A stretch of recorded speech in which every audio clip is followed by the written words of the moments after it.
Hello everyone, today we are going to do class 9 English poem number 9 The Snake Trying यानी सांप कोशिश करता हुआ। तो जनरली जब हम सांप देखते हैं तो हम क्या करते हैं, हमें लगता है कि वो हमें काट लेगा, हम मर जाएंगे और इसी डर के कारण हम उसे मार देते हैं, हम उसे नुकसान पहुंचा देते हैं।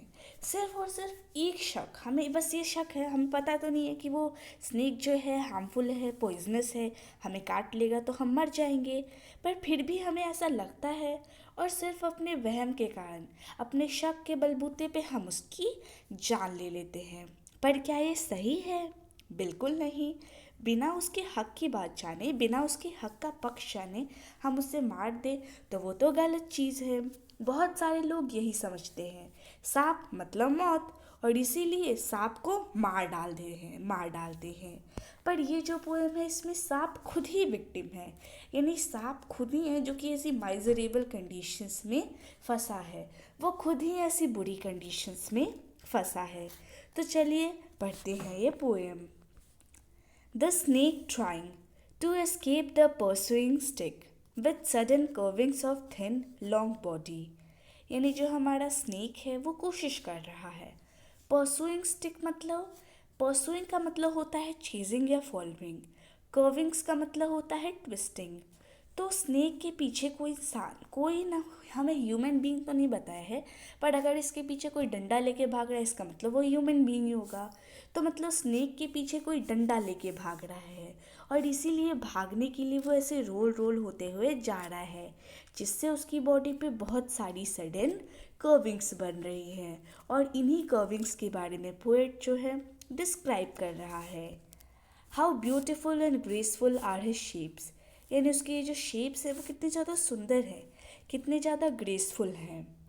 ही glides through the water away from the stroke, or let him go over the water into the reeds to hide without hurt. Small and green, he is harmless even to children. यानी poet जो है वो उन्हें बोल रहे हैं, सबसे पहले पोइट ने उसकी सिचुएशन डिस्क्राइब की कि उसके शेप्स जो हैं काफ़ी ज़्यादा, ये कर्विंग्स जो शेप्स फॉर्म हो रहे हैं काफ़ी ज़्यादा ब्यूटीफुल हैं, काफ़ी ज़्यादा ग्रेसफुल हैं।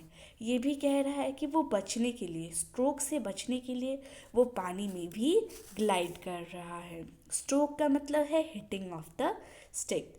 और फिर वो ये बता रहे हैं कि छोटा सा ग्रीन कलर का स्नेक है, ये तो बच्चों के लिए भी हार्मलेस है, यानी ये बच्चों को भी नुकसान नहीं पहुंचा सकता है।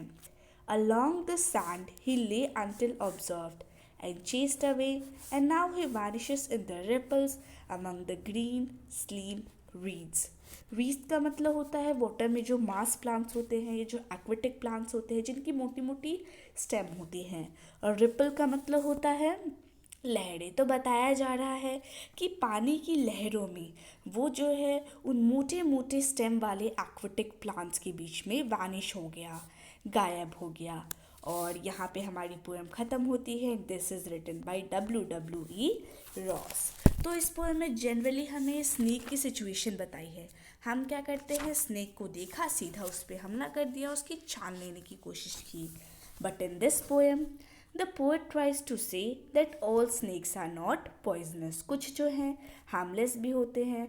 तो अगर हम ऐसा सोचें कि सांप देखा और उसे मार दिया, so that is quite foolishness. Okay, so ज़रूरी नहीं है कि स्नेक हमेशा बाइट करे। स्नेक कब बाइट करता है, जब उसे लगता है कि उसे हमसे कोई खतरा है, तो वो सिर्फ और सिर्फ प्रोटेक्शन, सेल्फ डिफेंस में बाइट कर रहा है। इसका मतलब वो भी हमारी तरह ही एक हार्मलेस क्रिएचर है। बहुत ही सैड बात है कि जो ह्यूमन बीइंग है वो हमेशा स्नेक्स को किल कर देते हैं जैसे ही उन्हें देखते हैं। So this is a very sad thing and we should do something for the snakes. This was the poem by W.E. Ross. Amazing poem it was. Wish you liked the video. Thanks for watching the video. Thank you.